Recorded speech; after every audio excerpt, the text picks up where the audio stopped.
বাঁকখালী নদী দখলমুক্ত করতে অবৈধ স্থাপনা উচ্ছেদ অভিযান চালিয়েছে কক্সবাজার জেলা প্রশাসন ও বিআইডব্লিউটিএ।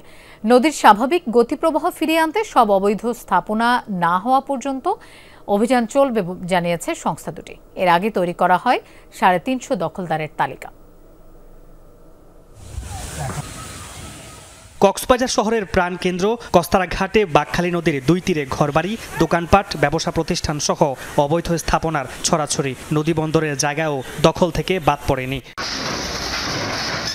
সোমবার সকাল থেকে অভ্যন্তরীণ নৌ পরিবহন কর্তৃপক্ষ ও কক্সবাজার জেলা প্রশাসন যৌথভাবে চালায় উচ্ছেদ অভিযান। আদালতের নির্দেশে বাঁকখালী নদীর স্বাভাবিক গতি প্রবাহ ফিরিয়ে আনতে এই অভিযান বলে জানান কর্মকর্তারা। পিটিশনের রায় দিয়েছে এবং সেই রায়ের 4টি নির্দেশনা আছে। তার মধ্যে একটি নির্দেশনা হলো দখলদারদেরকে উচ্ছেদ করে নদীর প্রবাহ ফিরিয়ে আনা। আদালতের নির্দেশ অনুযায়ী সম্পূর্ণ অবৈধ স্থাপনা উচ্ছেদ হবে না ততক্ষণ এই অভিযানটি আমরা পরিচালনা করা হবে। আর এর বাইরে শুনেছেন যে নিলামের জন্য মাইকিং করা হচ্ছে জব্দকৃত মালামাল।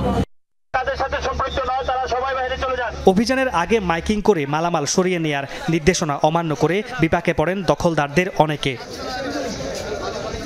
আদালতের রায় অমান্য করে উচ্ছেদ করা হচ্ছে বলে অভিযোগ করেন দীর্ঘদিন দখলে থাকা এই আইনজীবীর পরিবার। আপনাকে যদি সুপ্রিম কোর্ট যদি বলে যে আরএস অনুযায়ী ভাঙতে, তাহলে আপনি কেন বিএসএ যাবেন? নদী রক্ষায় এমন অভিযান অব্যাহত রাখার দাবি সাধারণ মানুষের। কিছুদিন পর দেখলাম 2-10 বছরের ভিতরে ভূমিদস্যুরা এখানে আসিয়া দখলবাজি এই সেই। প্রশাসনের কাছে দাবি, আমাদের কক্সবাজারের দাবি, আমরা খাল অবমুক্ত করা চাই। এর আগে 2023 সালের 28 ফেব্রুয়ারি ও 1 মার্চ টানা দুদিনের অভিযানে বাঁকখালী নদীর তীরের 6 শতাধিক অবৈধ স্থাপনা উচ্ছেদ করা হয়। মামুনুর স্তভি, যমুনা নিউজ।